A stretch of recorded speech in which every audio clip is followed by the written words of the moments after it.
Arc 6, The Corridor of Memories. Chapter 29, Loser. He'd ran up the long staircase to reach him, but by the time he did it was already too late.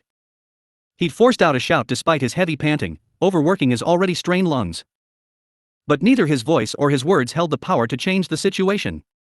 The lack of power words held here was growing into more of an issue, especially now where the two of them were pitting techniques of the sword against each other. Though he didn't even know if he could call it something like pitting techniques of the sword against each other. Because things had been so one-sided, and no matter how much he embellished it, the weapons that one of them wielded were not but sticks. The white light spread out, dyeing the already white room in a more brilliant white. What was causing it wasn't clear. Regardless of whether it was something sired from the nature of this aberration of a swordsman or down to it being a swing which he'd boasted could even cut light, the blow brought a shockwave along with it that swept across the room. The individual caught in the attack's line of fire was engulfed by the light as well and blown away without being able to do anything about it. Then literally in the blink of an eye, the light vanished and the tall figure of the one-sleeved red-haired man filled the room along with the figure of the purple-haired swordsman who'd collapsed like a corpse. "Hey, aren't you that small fry, you prick?" The red-haired man called out casually to Subaru, who was at a loss for words at what he'd just witnessed. Without missing a beat, the man smiled at him like a shark as if he'd forgotten all about the duel he'd just been having. Then he pointed at the fallen swordsman at Julius. "You're too late, you prick. I've already cleaned up here, and I'm getting the whiff that you're gonna be a pain in the ass, so hurry and pick him up and get your ass out of here." Subaru, read Astria. "Read, the hell, you prick. Don't go sticking your nose into people's names, you prick. Don't rain on my parade, it's way cooler to not give out names, you prick." The stick swinger I.E. Reed's mood had taken a turn for the worse when he'd been called by his name. Though Subaru felt annoyed at how completely beside the point his remarks were, he didn't dare take any rash actions. He instead slowly moved his gaze away from Reed towards the still collapsed Julius. "Reed, I ain't gonna grab ya and gobble ya up, you know, you prick. Ya don't have to keep staring at me." "Subaru, I'm sorry, but it's common sense where I'm from to not look away when you've ran into a bear." As for Julius. With his gaze still set on Reed and his guard up, Subaru leaned down and made sure that Julius was still breathing. He'd lost consciousness, but he could feel him breathing on his palm when he'd placed it just above his mouth. It looked like he was still alive despite taking that sword slash full on. Subaru was relieved by that. "Subaru, isn't this pretty kind of you, considering you'd said that the next time you wouldn't be going easy on us?" Reed, not really. Being defeated by chopsticks and scurrying back home is lamer than being killed by M, don't you think? That's what I think. I'd rather die than show my miserable self to anyone. So I defeat M with my chopsticks and let M scurry back home. Subaru, let me take back what I said about you being kind, fucking asshole. Reed, ka. You never make any sort of impression, no matter what it is you say, small fry. Besides, I have no intention to test y'all anymore today. Though, I'll beat you up if you want to try me. Like that guy below ya. Reed scratched his abs with his right hand and pointed at Subaru and Julius respectively with the chopsticks in his left. Regardless of how angry he was at Reed's attitude right now, Subaru didn't have any way of making him take back his rudeness. "Subaru, damn this." Reed, go on. Don't just stay silent while carrying your comrade, go ahead and behave like a sore loser. That's the smart and easy thing to do if it makes you feel any better. As bad as it is though. Reed narrowed his cold blue eyes and spat that out as he sat himself down with a thunk. Meanwhile, Subaru somehow managed to hoist the collapsed Julius up whilst being subjected to the victor's delight. Subaru was forced to carry Julius on his back just like he'd had to an hour ago. His unconscious body was quite heavy, not to mention he was taller than him. It was a complete mess, but in times of difficulty you have to make some sacrifices. Because leaving Julius behind here by himself wasn't an option. Reed, next time, bring one of those good-looking women along, you prick. Like that smokin' hottie even for example. Without mentioning any of their names even once, Reed waved them goodbye. Faced with Reed's flippant attitude, Subaru could literally do nothing more than just retreat from here wordlessly. Subaru, pant. One foot after the other, step by step, Subaru went down the staircase whilst taking care of where he was placing his feet. Though the staircase was fairly wide, he still felt quite claustrophobic with being surrounded by the stone walls. This was the second time he'd gone up and down this particular staircase, but he still had no clues which would help him shed light on the unnaturality of the staircase's structure in regards to why it didn't shoot out of the tower despite them being straight. "Subaru, why did you even consider doing such a stupid thing? I'm at my breaking point here." It went without saying just how tough it was to carry him on his back down the long staircase. Especially since there were 444 steps to this long staircase, by Amelia's count. It's not like Subaru held any animosity towards Emilia for telling him that, but in times like these where the actual number of stairs kept popping into his head, he did feel an urge of wanting to pinch her cheeks and tell her off. Of course Emilia would definitely look cute if he tried to pinch her cheeks. Subaru, both Emilia and Biko are gonna be worried if I don't hurry up and get him back. They had noticed Julius' absence in the green room, and they'd all ended up going around the watchtower to look for him. They'd gone to the third floor as well as the rooms on the fourth floor, whilst they'd made Shala go downstairs to check on Gan and the dragon carriage on the ground floor. Everyone was worried about Julius. Worried about what he was feeling in his heart due to his defeat to Reed and having vanished, leaving behind his broken knight sword. For sure, they were all the types to worry themselves sick with that anxiety weighing on them. Subaru, but you know. Nevertheless, only Subaru differed from them. Only Subaru was able to immediately understand what lay in his heart. Where had Julius gone without his knight sword, and for what purpose? Only Subaru had known the answers to those questions for sure. Julius, everything's shaking about. Subaru, TCH. Did you just notice? Subaru stopped mid-step when he heard the voice coming from his back. Julius, who was being carried by him on his shoulders, stirred at his voice and said, Julius, where are we? Subaru, vaguely speaking, we're halfway down some stairs, a bit more precisely speaking, we're halfway down a long staircase, and even more precisely we're halfway fleeing down the staircase between the second and fourth floors. Julius, you're being pretty vague about it, aren't you? You're carrying me on your back. Subaru, yes I am. And let me just say that this is the second time this has happened in this short period of time.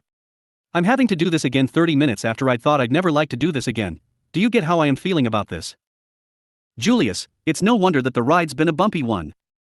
Subaru, do you want me to throw you off? Subaru could sense Julius' wheezed laughter coming from his back. He ignored the sarcasm in his words and untensed himself a little. In all honesty, Subaru hadn't gathered any predictions at what Julius' first words would have been when he woke up. He wouldn't be exaggerating if he said that he'd even been fearing what he would say, truthfully speaking. That's why Subaru had been relieved that the sort of conversation he'd gleaned from Julius' first couple of words after he'd woken up hadn't been the despair-filled sort. Subaru, do you remember what happened? Julius, sad as it is, I do. I was easily defeated by our enemy, and in the end I was still shown sympathy, causing trouble for you, Anastasia-sama, and everyone else. Subaru, I ain't some kind of demon who'd blame you for losing against an opponent like that. Julius sounded awfully like himself, and for that Subaru let out a sigh and started going down the staircase once more. Having regained his consciousness, Julius was much easier to carry than before. He'd also cleared up some of his anxieties which had been ladening his step, so thanks to that he could tackle the remaining steps with renewed vigor. Julius, Anastasia-sama is out of harm's way, right? I saw that she'd collapsed, and now that she's being treated in that spirit's room. Subaru, the present diagnosis on her is that her life isn't in danger. You on the other hand were pretty close to dying. That guy. That eye-patched bastard, I'd be surprised if you knew who he is. Julius, Redistria. Subaru. His voice was brimming with confidence in his response. Subaru was so surprised for a second that both his feet and breath caught in their tracks. However, he quickly brought both his feet and breath back into motion so to not let him onto his surprise. Subaru carefully chose his words so that Julius wouldn't sense his flustered state. Subaru, so you knew all along? He's that thing. Shala said she knows him. Makes sense that she does cause she seems acquainted with him from 400 years ago. But it looks like she was telling the truth when she alluded that he's someone that's hard to deal with. I say that since she fainted right after she saw his face. Julius, there were a ton of things which tipped me off. He has flaming red hair and blue eyes. His technique with the sword really stood out. If you can even call it a technique with the sword. He didn't even let himself swing his sword against me. I should just simply say he's a powerful person. Even the term stick swinger is one that denotes him from what I've seen in literature. Subaru, so he's been called a stick swinger since olden times because he fights with those chopsticks. Julius, actually, the nuance of it is that he didn't choose a weapon he specialized with. I had my thoughts about him when he introduced himself as a stick swinger. But I wasn't sure. I apologize for not mentioning them to you. Subaru had no reply for Julius' apologetic words. Though he'd said that there'd been tons of things which had tipped him off, Subaru thought he was stretching it too much. Redistria, the man who was known as the first sword saint, should have died 400 years ago. Just because some of his features matched doesn't mean that you can easily come to the conclusion of having encountered that hero of your whose name had gone down in fairy tale and legend. If there'd been a chance that he could have noticed that, then he, Subaru, should have been able to come to that conclusion. After all, he and Amelia had agreed that the trials which had been put forward by this watchtower were similarish to the ordeals they'd taken at Echidna's graveyard. With that said, Subaru should have given more thought about the contents of the trial set out by this tower and raised as many possibilities as he could. Neglecting that had led to their defeat on the second floor, Electra. Julius, HMMH. How on earth did we end up coming across this swordsman of legend brought back from the past? Originally, I would have been delighted in having been granted this boon, but all things considered. Subaru, I get how you feel. These heroes of legend are all good at being disappointing in reality. This watchtower is full of letdowns like with Shala, who'd been judged as a sage. Julius, you get how I feel. His voice was cracked and it felt full of self-derision. Subaru inconsiderately gritted his teeth when he heard close up what Julius had moaned out. But he chose not to touch on that, opting instead to say, even so. Subaru, if I'm recalling correctly, the first sword saint is engraved on the gold coins, but there's a pretty big difference between that and the actual guy. Shala also differed in her gender, so even though we can't do much about it, there's a considerable gap between them two too. The guy on the gold coin looked more like a middle-aged dude. Julius, just a quick historical tidbit, it was when he was older that Reed accomplished his deeds that led him to be counted as one of the three great heroes. The figure depicted on the gold coins is probably correct. The him up above is younger than the one from recorded history. Subaru, come to mention it, Reed didn't seem like he recognized Shala. He'd planned to change the subject, but they perchance ended up touching on another issue. Compared to what Julius had said, there'd definitely been too much of a difference of hot and cold between the two of Reed and Shala for there to have been some sort of friendship between them. If he assumed that this guy was the Reed before he'd met Shala, then there'd be some parts he could agree with regarding the two's differences in recognizing each other.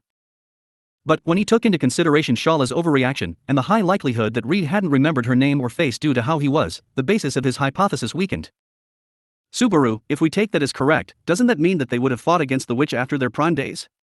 Meaning we'd have to beat Reed in his prime. Julius, feels to me like that's going to be really though, or nigh impossible. Subaru, yeah, for sure it's gonna be an exhausting mess. But I'm sure that there'll be some way of getting around this if we come up with a plan. As things stand.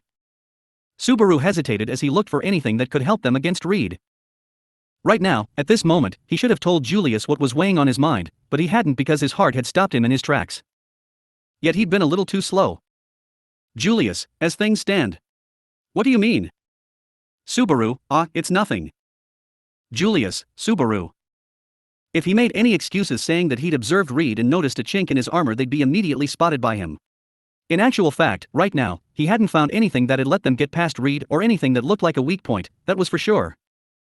Thus Subaru had resigned himself when he'd had his name curtly called out. Subaru, Amelia passed the trial after you and Anastasia lost consciousness. Julius.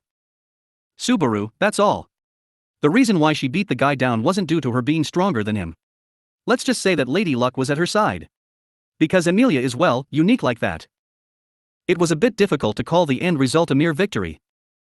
Amelia had just barely had her resolve and ability recognized by their examiner, Reed, in the trial. However, the circumstances that had led to her achieving that were hard to explain to anyone who hadn't witnessed them. Because, even if they tried to beat him in the same way, it wouldn't be possible by anyone other than Amelia. Subaru, anyways, as a result of having various complex stuff click into place for her, Amelia cleared the trial. Despite that, the guy said that he'd only let those who cleared the trial pass through, so all of us will have to beat him to go upstairs. Rather wicked of him. Julius. Subaru, so we'll need to work out a battle plan. Regardless of fighting dignity, I can't even talk unless I force him to recognize the fighting duo that is me and Beatrice. And as for Melee, she has no reason to take the trial in the first place. I guess she'll understand after we talk about it. Though I guess she'll be bummed out. Julius. Subaru, that's why, well, you two won't be going in blind when we rematch him. I'm not stretching things here, I mean it. We won't tackle him like we did this time around. We'll work out a plan and mode of approach after we have a far clearer picture of him. This time one which is in my style. Julius. Subaru, hey, are you listening? Hey, Julius? Subaru felt suspicious that Julius hadn't replied to any of his rapid-fire explanations. When he called out to him, Julius still being slung over his back, Julius paused for a moment and then said. Julius, yeah, everything's alright. I'm listening, of course. I see, Amelia managed it. Subaru, well, I mentioned that slightly earlier. But yeah. Since that happened, this means clearing the trial isn't a futile hope. Aren't you going too hard on yourself? Julius, too hard on myself. You really needn't worry so much. Everything is exactly as you say. If Amelia's been able to pass the trial, then the sword Saint Reed is not an insurmountable obstacle. Us knowing that is incredibly beneficial. Subaru, why yeah, right. That's right. I'm glad we're on the same page. Julius had unexpectedly accepted the fact that Amelia had passed the trial rather flexibly. Subaru had nervously explained it to him, but he sensed that Julius was sidestepping his question from his reaction. No, things were fine. Julius had been informed that someone had cleared the obstacle he'd slammed face first into before him. But it was pointless for Julius to worry himself sick over that. Subaru could say that he was taking a bit too much of a naive look at him. Or by his own measure, he guessed that he shouldn't have leapt to conclusions about the knight named Julius Euchelius.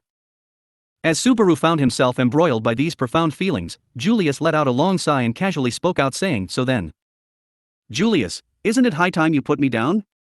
I'm going to get motion sickness if I keep staying on your back. It's not like you have the divine protection of wind evasion like earth dragons do, right? Subaru, be patient with the breeze and all the shaking, and be grateful that I'm carrying you. It's certainly tiring work, but I can't be so cold-hearted as to make you walk on your own when you're injured. Amelia Tan would tell me off."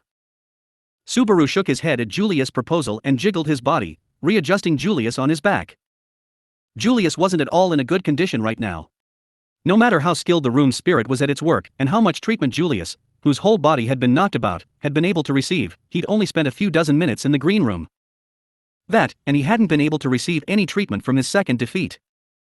If he was suffering from stuff like cuts or fractures, then Subaru could have put his skills into work with the first aid treatment techniques of the Klein variety, but unfortunately, Julius didn't have any such obvious wounds. Reed's blows had been the kind that had been designed to tear through Julius' heart. Of course, there didn't seem to be any doubt that he'd accumulated damage that wasn't visible on the surface, but that was no excuse to make him do anything that would exert him. That's why Subaru had resolved to go down the whole staircase with Julius on his back, with half of it remaining, probably about 200 more steps, yet despite that. "Julius, no, I can't keep causing you trouble. It'd be fine if I was still fainted, but luckily I've woken up. I can go down the rest of the stairs by myself." "Subaru, don't be so ridiculously stubborn. It's too late for that, even if you insist. If you're saying you're embarrassed at being seen carried on my back, everyone who was with me already saw that. Only Shala and Anastasia didn't on account of having fainted." "Julius, then that's the reason why. There's no way I can show myself like this to those two. Especially to Anastasia-sama. Put me down." "Subaru, don't say such forced things. To start with, you..." "Julius, I said put me down." His outburst was quite abrupt. "Subaru, whoa." Subaru's shoulder struck against the staircase wall straight after Julius' strained voice had thudded against his earlobe. That was thanks to Julius twisting himself off by force from his back. Subaru had immediately turned to face the wall so that he'd keep himself safe, but it wouldn't have been unlikely if he'd ended up nearly falling down the stairs. However, he'd avoided that fate thanks to his quick thinking. "Julius, KH. Subaru, you fucking idiot. What the hell were you thinking?" He leaned against the wall, and when he turned around, he found Julius lying down a few stairs below him. He'd fallen from Subaru's back and slid down them. He was lying face down, propping himself up on his elbows, wheezing in pain with a deep look of agony about him. Clearly not only from falling down the stairs. "Subaru, I told you to quit it.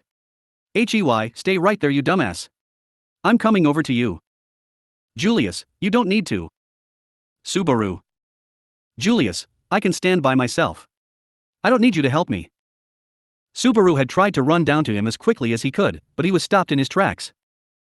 Julius had stretched out his hand in front of him as he propped himself up against the floor and stopped him from running over.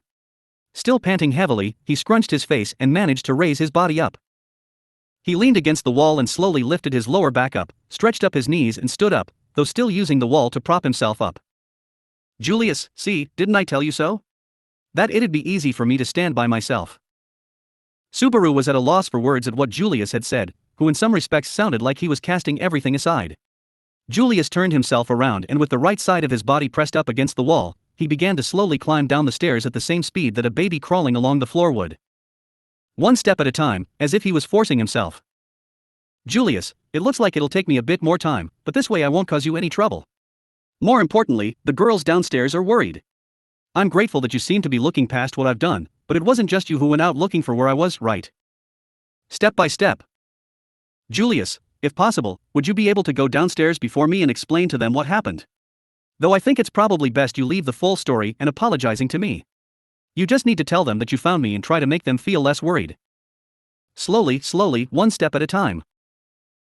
Julius, I admit that apologizing is going to be pretty depressing, but avoiding that is a road I can't walk down. After you calm the waters down, even if it's just by a little, I'll really owe you a huge debt of gratitude. You know, you may even want to think about adding to the debt I owe you. Julius continued to speak without looking over at him as he tried to make his way down the stairs by himself. Indeed, a gap had started to form between him and the immobile Subaru despite how slow he was going about it. He could close the distance between them immediately if he so desired. If he were to grant his wish, he still needed to walk past him once. So Subaru set his feet into motion. Subaru, I guess I should speak to Amelia's side first. Julius, yeah, oh, that's right, if Anastasia-sama's woken up. Oh wait, no, let's not. Anyways, I'd like to depend on you. Subaru hurried down the stairs and easily caught up to Julius. He let out a sigh that resembled one of relief as he heard Subaru's footsteps echoing around the staircase and encouraged him to vamoose off ahead.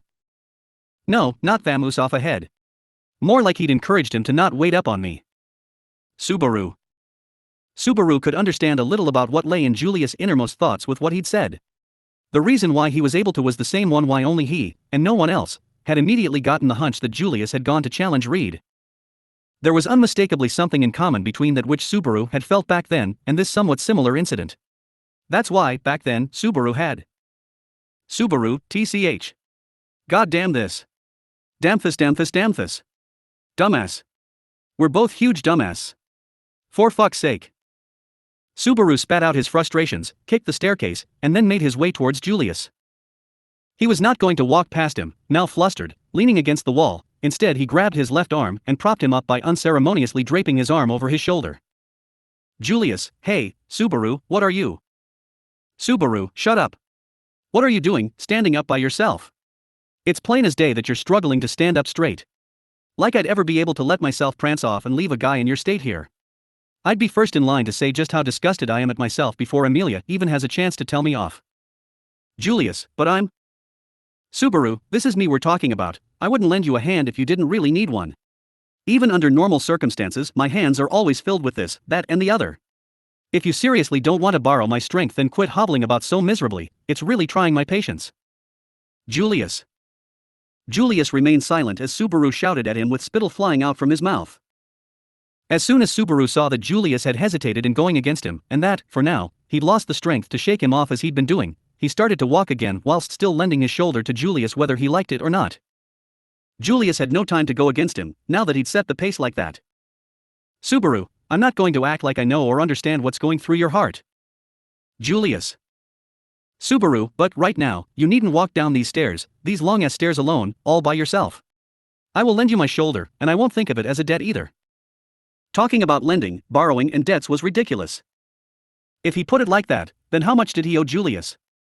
Surely his first debt to him would have started in the training ground at the royal castle. He knew the reason why Julius had challenged Reed even though he knew he couldn't win. He'd acted the same as Subaru back then. Back then, Subaru had challenged Julius even though he knew he couldn't win. No matter how many times he'd been knocked down, no matter how many times he'd been struck, he'd picked himself up without learning his lesson and kept challenging him. Because he'd had no other way to hurl out the tempestuous emotions that had built up inside his heart other than by doing that. And, back then, Subaru had ended up alone at that place where everything had ended for him, at that place where he'd argued with Amelia and she'd said goodbye to him. That had been agonizing. That had made him want to cry. So how could he leave Julius all alone on this staircase? Subaru. His heart must be set ablaze. Just like him back then. But unlike him, he still didn't know where he could hurl out his tempestuous emotions. Julius, Subaru. Subaru, what is it? Julius, I'm sorry. Subaru, shut up. He replied with that, hoping he wouldn't perceive it as a fit of anger. And like that, the two of them slowly climbed down the stairs and made it back to the 4th floor. Amelia found them a little over 10 minutes later, clasping her chest in relief. Chapter 30, The Second Floor's Capture Strategy Post-Mortem. There was a woman, all by herself. This woman worried about everything, about each and every struggling person in the world. Nothing in this small world was hidden from her view. To her, everything, everyone, was a child who needed protection. Such a fragile world with such fragile people would be so easy to subjugate. But the woman sought not to control this world. Instead, she sought to shelter it from harm. And thus, her wretched war of trial and error began. But protecting and advising and saving the entire world proved to be too heavy a burden, for the woman's lonely hands could not reach everyone. Although she could see every solution, she lacked a way to solve every problem. For the first time, the woman cursed her own inadequacy. Even if she saw a calamity, she was short on helping hands. Even if she was immersed in a building crisis, she could do nothing to prevent it. She could never do enough. She could reach what was in front of her, but she couldn't cross an impossible distance. She could deal with pressing affairs, but she couldn't turn back the unforgiving wheel of time. There was no life to deal with the faraway calamity. There was so much beyond her reach. Her supposed power had not granted her wish. Her arrogant wisdom lit no path to hope. And thus, even as she cast warding spells, the woman fell into despair. Submerged by an endless sea of regret, each sorrowful wail she could not prevent shattered her broken heart afresh. Finally, the woman understood. I can't. There's no way. It's impossible. This exorbitant, lofty wish was unattainable, especially for one lonesome woman. She knew. She realized. She understood. Her wish was impossible. But even so, if her own vigilant hands weren't enough, she would find more. Simply by not being alone, by finding others who shared her wish, she could reach everyone. Her mind felt cleansed. The once hazy path had finally become clear.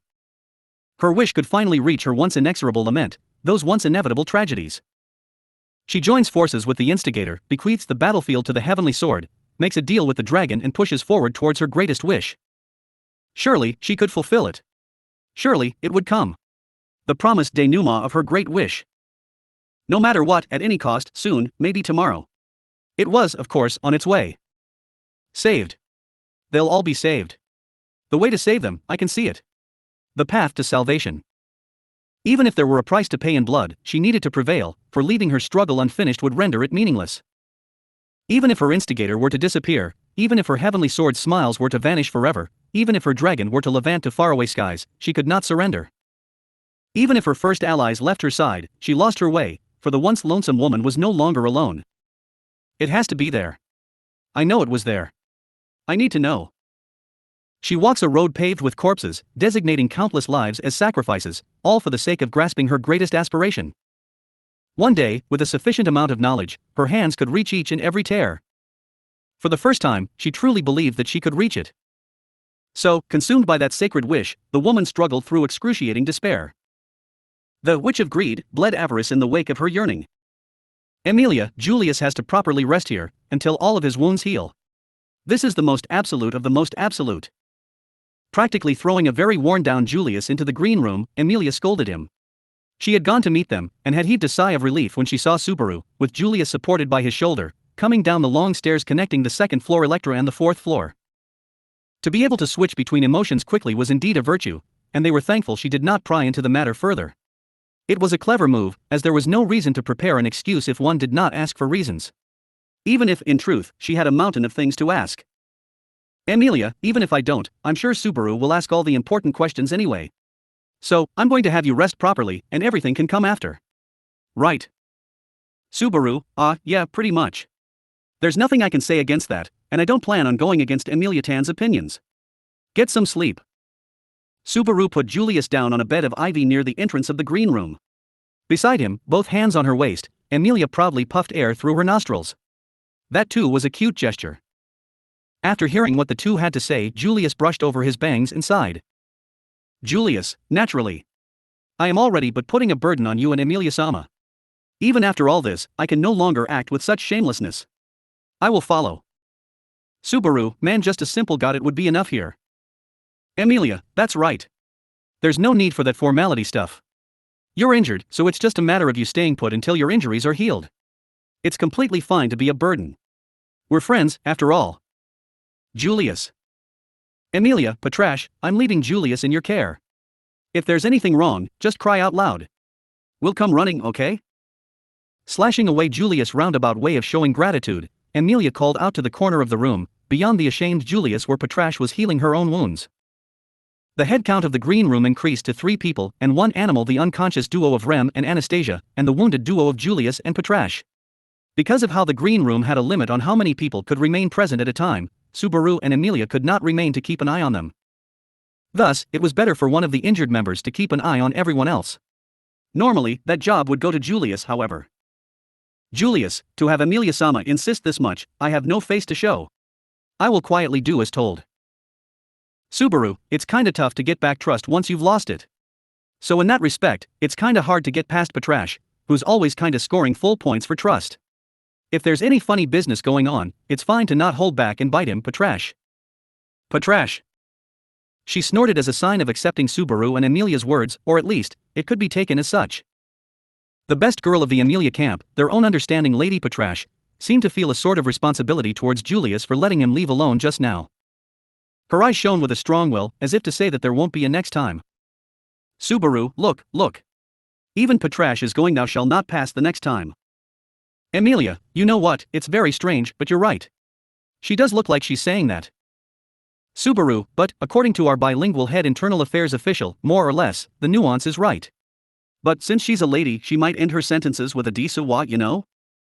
Sometimes, whenever Otto translated for her using his divine protection of soul language, Subaru almost always found Patrash's high level of tolerance towards his actions to be astonishing. Recently, he felt that even without Otto's presence, the two could communicate what was on their minds. But whenever that fact was brought up, Patrash would beat him with her tail. Indeed, the mind of a woman is complex. In any case, Julius, I will quietly allow my wounds to heal here. Recuperating while being surrounded by such beautiful girls in a serene environment is a luxury one can rarely afford after all. Subaru, I'll let you know beforehand, all the girls here except for Anastasia belong to me. Subaru pointed out, starting with the bedridden Rem, then Patrash, then to Emilia who was right beside him, in a retort to Julius' impudent statement. Upon hearing that, Emilia's cheeks puffed up and... Emilia, I'm not Subaru's yet. But I did give it some thought, and since Subaru is my knight, wouldn't that just make him mine? Subaru, that makes me really happy but also really embarrassed. Emilia put her finger to her lips while Subaru gave a celebratory dance, but after all that, he looked back towards Julius. It would take time for him to overcome his anguish. But at the very least, he ought to have the heart to take the first step up that long hill. Subaru, well anywho, while you're resting, you might want to hold your head and roll around while thinking over the stuff that just happened, but don't forget that Patrash's watching. Julius, you may be at ease. I will not display such shamelessness. It would be very inelegant of me. Subaru, feels like you're already getting better. Julius, With the answer being very like him, Subaru's cheeks loosened with a soft smile. He bore 2 defeats where he could not accomplish a single thing. That fact should have brought him intolerable humiliation and helplessness, but he seemed to have come past that first wave of emotions. Subaru felt glad to have not let him be alone on that long stairway. If it could give him even the tiniest bit of salvation, it would mean that Subaru had truly learned something from his time of being publicly humiliated at the castle from that time. Subaru, Patrash, I'll leave this in your hands. At the very end, Subaru gave his beloved dragon a reminder, before both he and Emilia exited the room.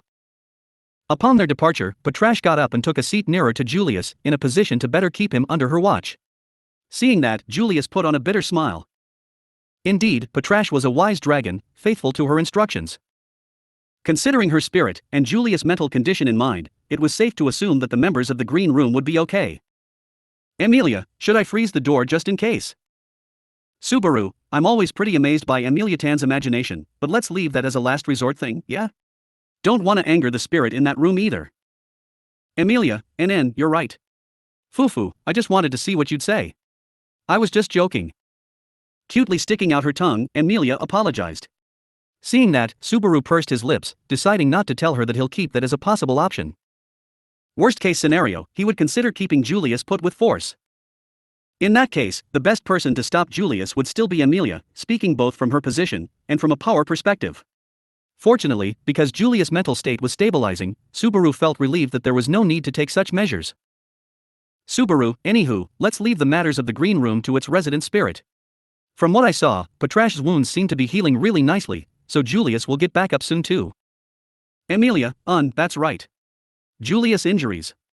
They weren't as bad as they looked. I think he'll be back to full health in no time. Reed made it like that, I guess. Subaru, good at going easy, huh? Can't really let Julius hear that stuff, eh? Subaru agreed to how Emilia worded her guess while scratching his head. While having absolute mastery over chopsticks sounded like a bad joke, to be able to play around in such a way with someone strong as Julius, Reed's battle prowess needed no explanation. The first-generation sword saint, the man who defeated the Witch of Envy alongside the sage and the dragon in the face of such a legendary man, one had no choice but to nod their heads and accept things as they were. But whether his personality was befitting someone bearing the title of legendary hero was a different matter entirely. Subaru, for now, our first topic would be Ram, to find a way to clear that pesky 2&D trial or whatever before Knight Julius' wounds heal, right? Subaru. And, cutting into their conversation with a cold voice was Ram. She stood with her back leaning against the wall of the hallway. Caught out by the limitations of the green room, she had been waiting outside for the two to return. Having his innermost concern spilled by her, Subaru rubbed his cheeks.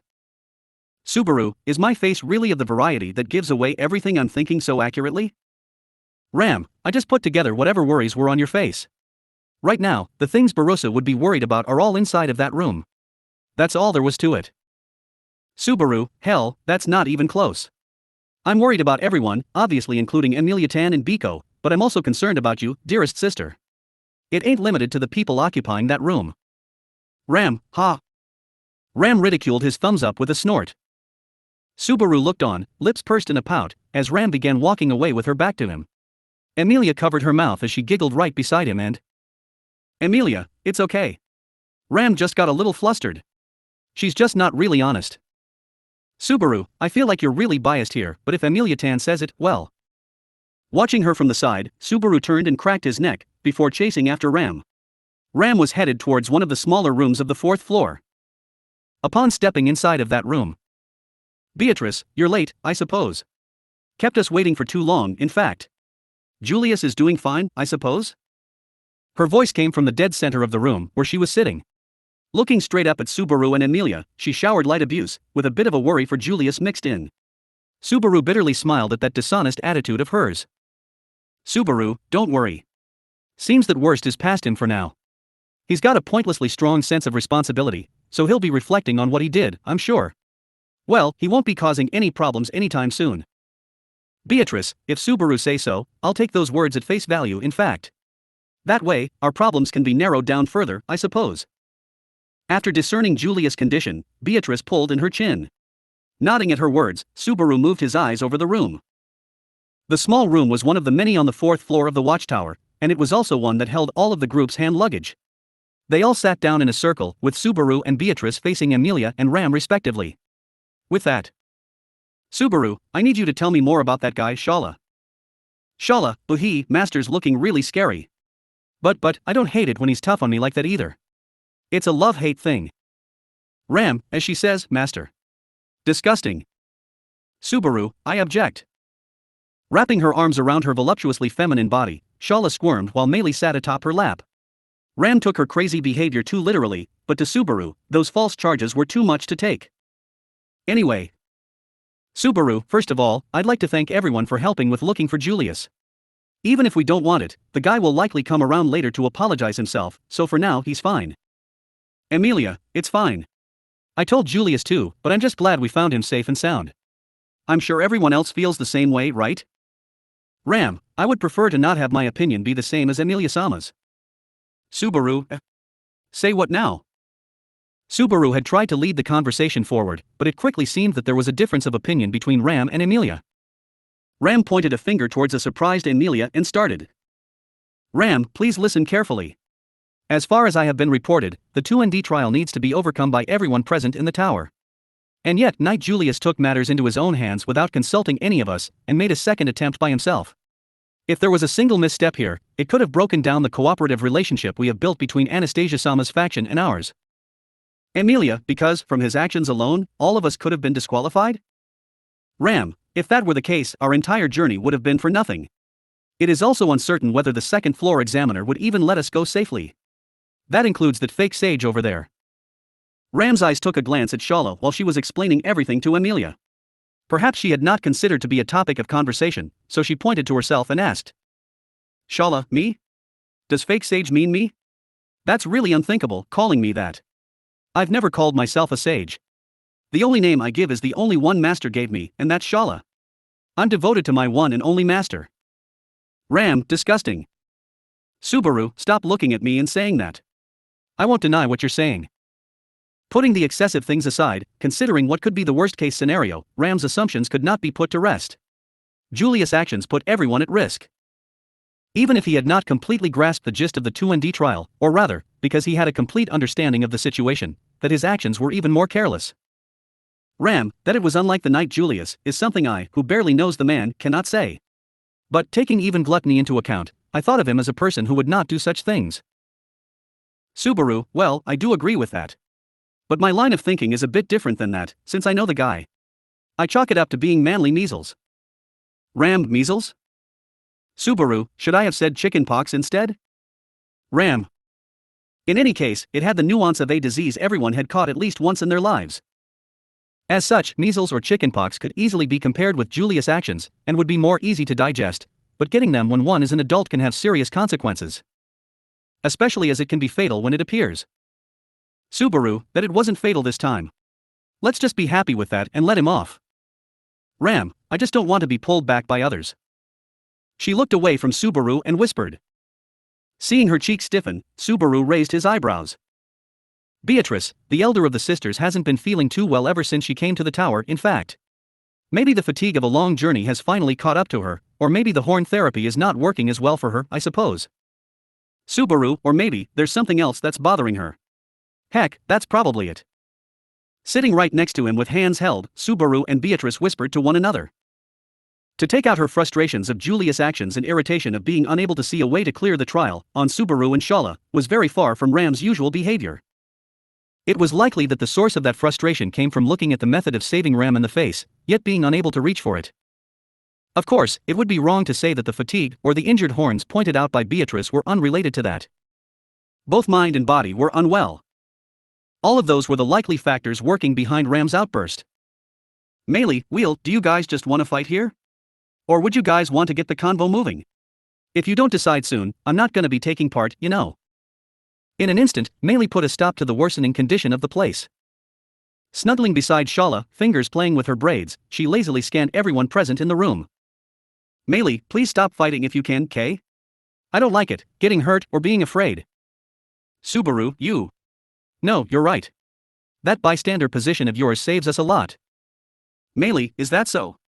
Ofofu, then please be grateful, Kay? In the face of his gratitude, Melee smiled innocently like the young girl she was.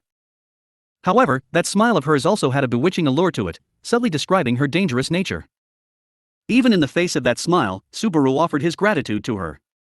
Thinking back, it was also Melee who had suggested retreating from the trial from before.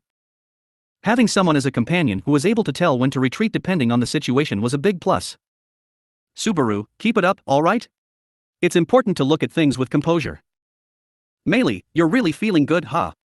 Even if you say things like that, my job's done when we get out of the desert, right? I'm not good for anything else anyway. Subaru, not how I see it though. Having more heads thinking helps a lot, and combined with us getting out of the desert alive, while in the tower, we all gotta share our lot with each other. Just think that you're out of luck and get depended on by me. Melee. Amazed by Subaru's outright declaration of imposing on her, she let out a long sigh and... Melee, I'm starting to get why Petrachan doesn't feel at ease with you.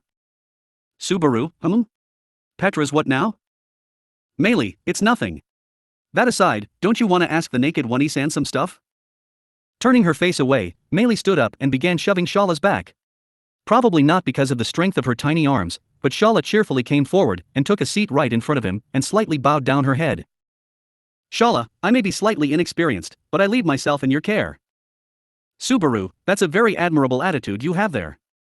Well, now moving on to the matter of wedding gifts. Ouch. Ouch. Ouch. Emilia-tan. Biko. Why are you two pinching both of my sides? Emilia, no reason. Beatrice, it's nothing, in fact. Even if they said it had no reason, they both wanted to do something more than just pinch his sides, but hesitated to escalate things further. Anyway, Subaru coughed to get everything back on track, then approached Shala again. Subaru, the guy from above is unmistakably Reed Estrella. The man himself admitted it. So, I ask you, a living witness from that time, to enlighten us. What kind of guy was he? Shala, human trash. Subaru, I heard you the first time, and heck, I even saw it in action. Twisting her lips, she displayed an expression unbecoming of a lady as beautiful as her as she reminisced about her deceased friend. Putting aside that same deceased friend was sitting around in the same building, just on the floor above, the memories she had of him seemed to definitely be not pleasant. Well, she did faint at the very sight of him, mouth bubbling and all. So that came as no surprise. Subaru, we gotta get past him, no matter what. I'd love to get even a single hint on how to get past the second floor's trial. Ram, so please tell us anything and everything about him. The Sword Saint reads personality, habits, relationships, likes, dislikes, weaknesses. That's right, we want to know his weakness. Talk. Shala, whoa, you're coming onto me really fast. If I knew what his weakness was, I'd be stabbing back at him. In other words, he doesn't have a weakness.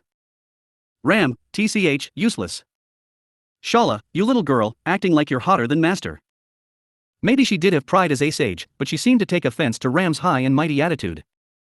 Subaru, the hell you doing, hiding? You're definitely stronger than her. Shala, it's not about who's strong or who's weak. Somehow, my instincts are telling me to do this. Maybe, it's Master who's scared. That scared feeling's getting to me because we're one mind, one body. Subaru, don't blame your lack of nerves on me. Unable to calm down, because of feeling something soft press against his back, Subaru grabbed Shala's neck and pulled her unwilling body back to where it was. And thus, the Q&A session resumed. But Amelia, in the end, Shala doesn't know much about the trial, right? Shala, it's not that I don't know. I just know it's not time to tell everything yet. I think everything's gonna be revealed when the tower is conquered. Amelia, is that how it is? I feel really excited. Subaru, don't play around with the naive Amelia. Ram, even if you don't know the Sword Saint's weaknesses, he has habits, right? If he has a fighting pattern, for example, we might be able to come up with a way to fight against it. Shala, habits, huh? That's right, whenever I tried to kill him for sexual harassment, he had the nerve to scratch his ass while defending himself. Isn't that a pattern? Amelia, he's just jibing at you, huh? Beatrice, in the first place, the condition for clearing the trial is vague, I suppose. There is no doubt Amelia was acknowledged, there must be another condition. The fulfillment of which gains acknowledgement as well, in fact. Shala, I think he's weak to pretty girls. I guess if a pretty girl passes by, it might help. Subaru, that means, Julius and I'll have to be left behind, huh? That's a pretty tough condition. Beatrice, as Subaru might be able to get by, if he tries his best, like by blinding him, definitely, that way, I think he might maybe really get through, I suppose. Subaru, you're so damn cute, you. And, amidst the many unnecessary and unhelpful questions and answers, Subaru caught up Beatrice in a hug and was presently patting her head. Whilst in his arms, letting herself be spoiled by him. Beatrice, in any case, Amelia just happened to succeed, in fact. A simple coincidence. That man just happened to let his guard down, and she just happened to have been able to hit him, I suppose. Subaru, and how do you suppose that happened? Beatrice, if Amelia was looking to kill, that man would have not gotten hit, in fact. Thus, it was that man's carelessness which led to Amelia's victory, I suppose. Amelia, huh? Just now, was I praised? Beatrice, I did praise you, in fact. Amelia, just like I thought. Fufu, thank you. It makes me really happy. Amelia rejoiced at Beatrice's compliment, while Subaru began stroking her head even more. It was a rather messed up situation, but still there was something to laugh and be happy about. Subaru, man, anyway, it's pretty cool to think that your ability to counter depends on the amount of intent to kill. The reality of it is like that, huh? How serious you are about it, that. Ram, you should put it the other way around. Just as Barusa says, you won't understand how serious an enemy is, but it's best to not let them get serious. Subaru, you shouldn't make them get serious? Picking up on her mutterings, Subaru frowned at Ram. Upon questioning her, she fell into deep thought for a while before answering. Ram, that's right. Amelia-sama was acknowledged because she forced the conditions out of him and met them. The condition for clearing this trial is quite the hurdle, isn't it? Subaru, I feel the same about the fuzzy details of the conditions. The examiner's disposition here's coming out well. Ram, that is why, I believe it is best to entertain the examiner, and while doing so, present conditions which could be used for the trial. On top of that, one has to defeat the examiner to advance to the second floor. Subaru. Taking in Ram's words, Subaru felt he understood it a bit better. Amelia had proposed the condition of without moving a single step, then through a hefty load of effort coupled with a tiny sprinkle of luck, she had grasped her when factoring in Reed's carelessness. It was a victory with the most loose conditions. To gain victory through physical prowess should be considered to be impossible after this. Subaru, even if I go with that, it's not like he'd agree to fight me in a match of rock paper scissors, huh? Amelia, so we've got to find a condition that'll convince Reed to accept them, and then do our best. Just as I thought, this trial is a really hard exam you've got to really think about, huh? Subaru, rather than being hard, I'd say this is a different kind of harassment compared to the third floor's one.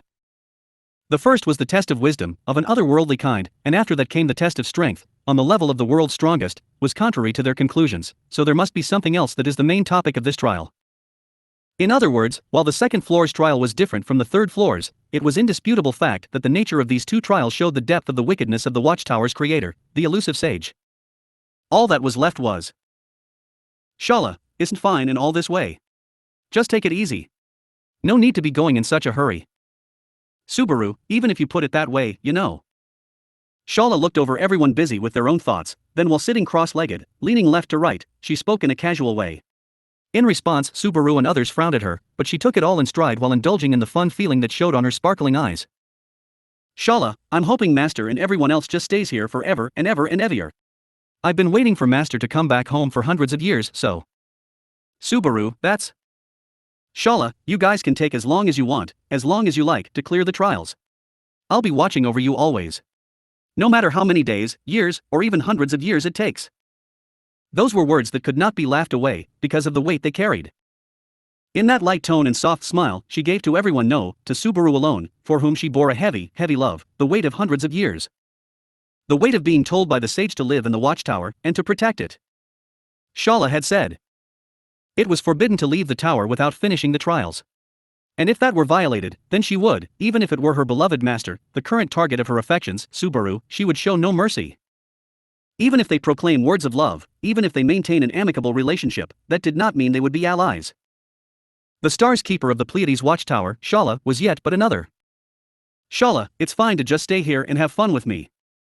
As one realized from her smile, obstacle for the ones who wished to clear the trials. End of chapters 29 and 30, loser.